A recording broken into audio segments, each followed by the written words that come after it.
Friends, आज का मैं ये वीडियो स्टार्ट करूं उससे पहले आप सभी से रिक्वेस्ट है कि प्लीज़ यार वीडियो को पूरा देखें, क्योंकि आज का ये वीडियो काफ़ी ज़्यादा इम्पोर्टेंट है। अगर मैं अपने बारे में बताऊं तो मेरा आरआरबी जेईई 2024 में सिलेक्शन हुआ था। बस गलत जोन सिलेक्ट करने के कारण मुझे जॉब छोड़ना पड़ा। इवन मैं डीवी में भी नहीं गया था। अब गलत जोन अगर आप सिलेक्ट कर लेते हो तो आप लाइफ टाइम पछताने वाले हो। इवन आपका जॉब हो भी जाएगा तब भी आपको जॉब छोड़ना पड़ेगा। तो वीडियो को पूरा देखें। आज के इस वीडियो में मैं आपको बताऊंगा कि आपको कौन सा जॉब जोन सेलेक्ट करना चाहिए। यूट्यूब पर अभी आपको एक दो नहीं बल्कि हजारों वीडियो मिल जाएंगे, जहाँ पे बताया जाएगा ये सेफ जोन है, ये डेंजर जोन है, ये सेफ जोन है, ये डेंजर जोन है। लेकिन वहाँ पर कोई फैक्ट में बात नहीं करेगा, क्योंकि यूट्यूब पर से व्यूज चाहिए सबको। बट आज के इस वीडियो में मैं आपको ट्राई करूंगा कि मैं अपना जो भी मेरा पर्सनल एक्सपीरियंस रहा है railway related, railway zone select करने रिलेटेड, वो मैं आप सभी के साथ शेयर करूँ। अब फ्रेंड्स, मेरा ये वीडियो बनाने का बस एक ही रीज़न था, क्योंकि आप सभी का काफ़ी ज़्यादा कमेंट आ रहा था कि मैं प्रयागराज से हूँ, फॉर्म कहाँ फिलअप करूँ। मैं यूपी में यहाँ से हूँ, फॉर्म फिलअप कहाँ करूँ।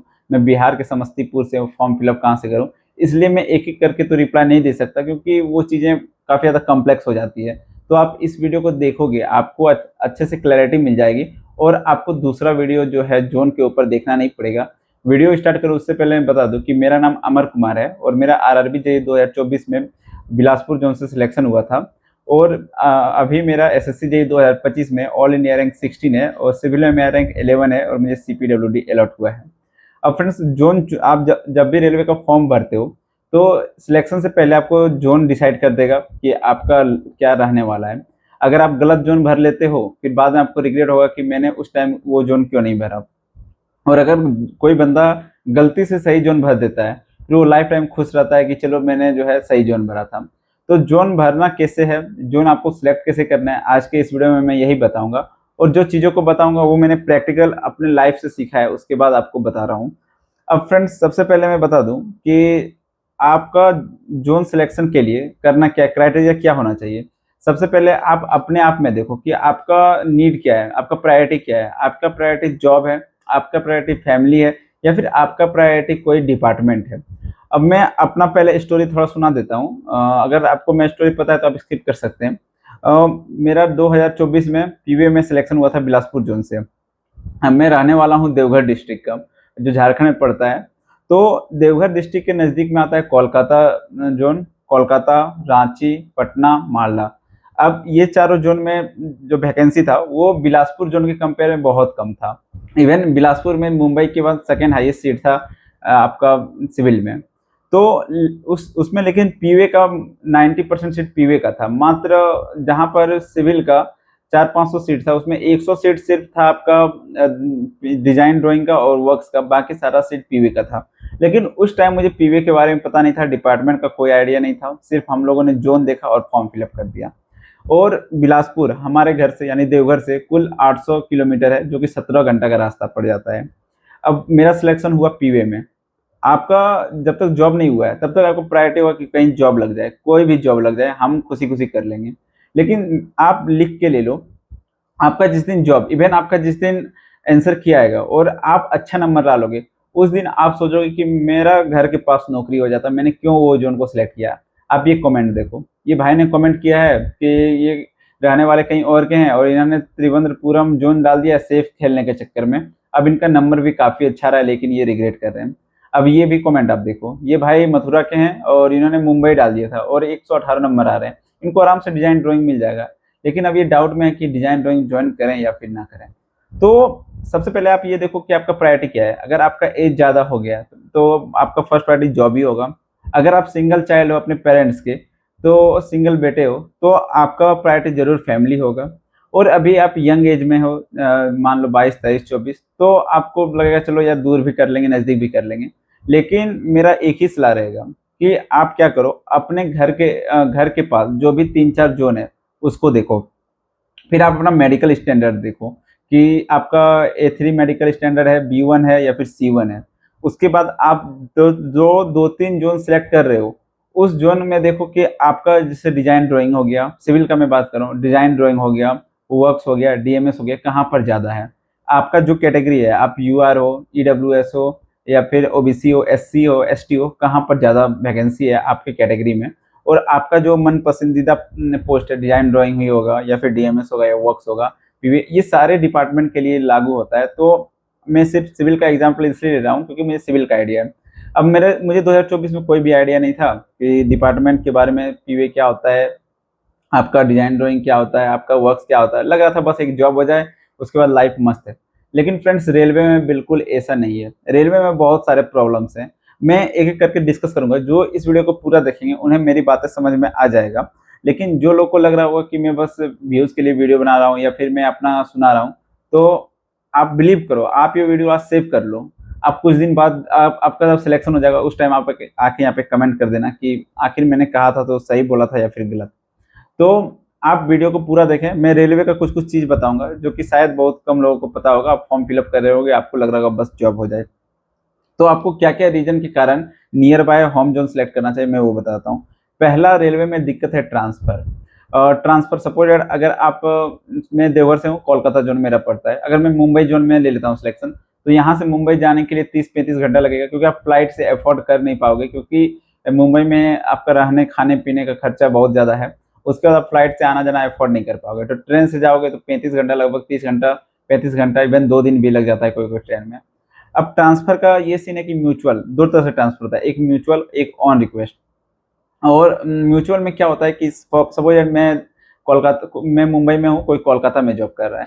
अब मैं म्यूचुअल करूँ, उससे कांटेक्ट करूंगा किसी तरह करके कि भाई आप मुंबई में आना में इंटरेस्टेड हो तो आ जाओ, मैं कोलकाता जाऊंगा। तो ऐसा बहुत कम केस ही मिलता है कि कोई म्यूचुअल के लिए जल्दी रेडी हो। अब इसका भी एक रीजन है।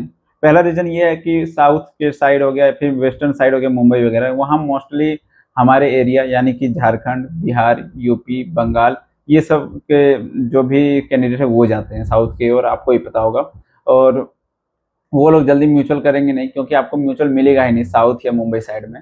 और दूसरा रीजन ये है कि अगर आप म्यूचुअल करते हो तो आपको प्रमोशन में, सीनियरिटी में काफ़ी ज़्यादा लॉस हो जाएगा। यानी जो प्रमोशन आपका 4 साल में होने वाला था, अगर 2 साल जॉब करने के बाद आप सपोज म्यूचुअल करके अपने घर के पास आ गए, तो आप 2 साल आपका सीनियरिटी लॉस हो जाएगा। इसलिए ना आप चाहोगे ना सामने वाला चाहेगा कि जल्दी म्यूचुअल करें। पहला रीजन ये हो गया। दूसरा रीजन हो गया बॉन्ड।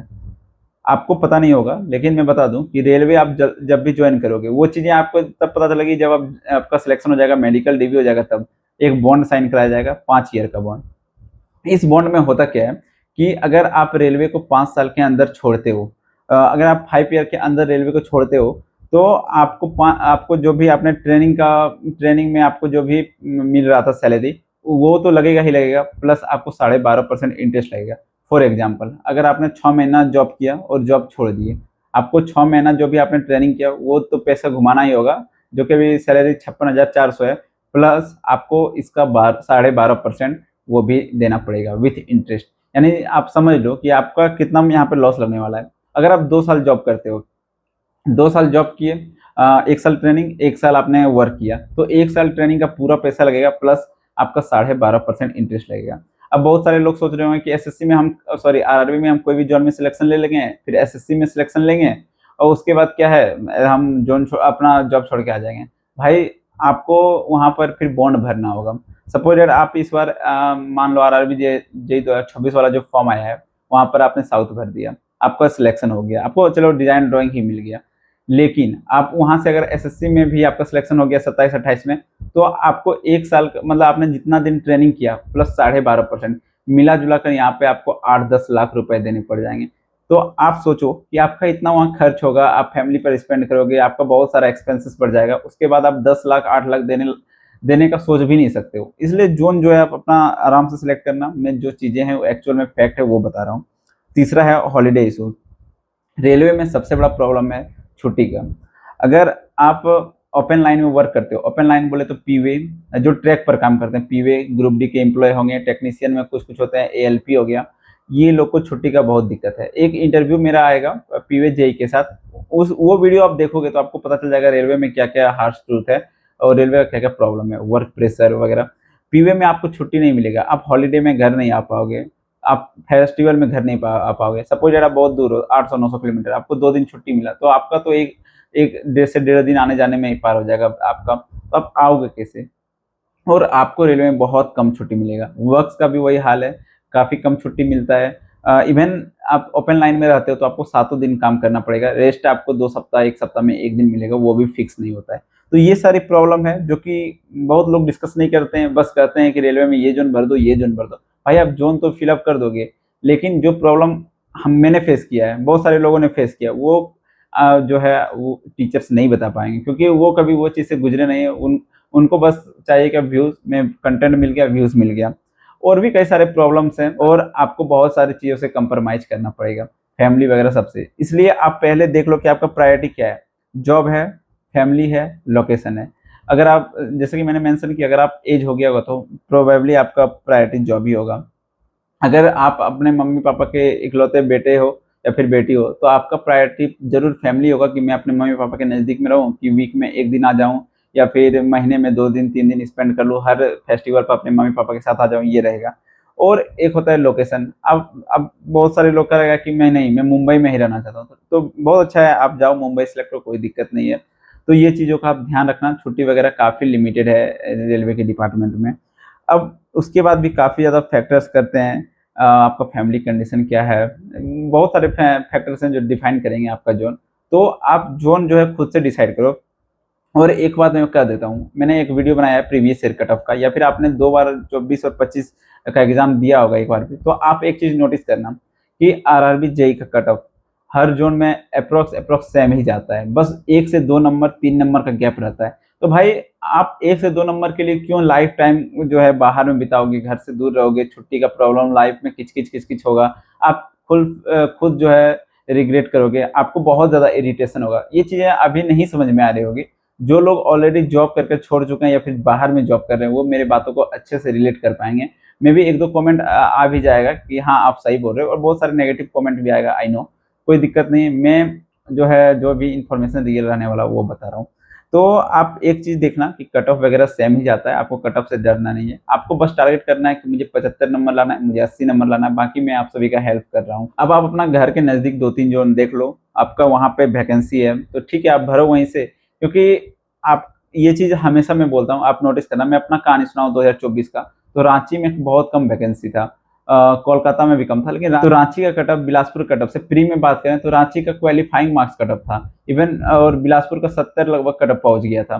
और पेपर 2 का बात करें तो रांची का 88 लगभग कट ऑफ था पीओए का, और हमारे बिलासपुर में 102 पहुँच गया था। तो कम सीट होने के बावजूद भी ये गेम चेंज हुआ। तो आप अपना होम ज़ोन सेलेक्ट करो, प्रेफ़र करो, वो बेस्ट रहेगा। बाकी आप अपने अकॉर्डिंग सोच समझ के डिसीज़न लो, क्योंकि ये लाइफ़ आपका है, आपको ही बिताना है, कोई और आपका साथ देने नहीं आएगा। और रेलवे में छुट्टी का प्रॉब्लम रहता है, जो भी रियलिटी था मैंने वो बता दिया। बाकी आप अपने अकॉर्डिंग करना, यहाँ पर कोई भी प्रेशर नहीं है, आप बिल्कुल इंडिपेंडेंट हो। आप जो है ज़ोन सेलेक्ट करो, फॉर्म अच्छे से फिल अप करो, और सिविल में आपका प्रेफ़रेंस मैंने बता ही दिया, पहला डिज़ाइन ड्राइंग रखना, दूसरा डीएमएस, तीसरा वर्कशॉप, फिर वर्क्स, फिर पीवे। ये आपका प्रेफ़रेंस होना चाहिए। बाकी अगर आपको वीडियो से कुछ सीखने को मिला है तो वीडियो को लाइक करके चैनल को सब्सक्राइब कर दें। मिलते हैं अगले न्यू वीडियो में।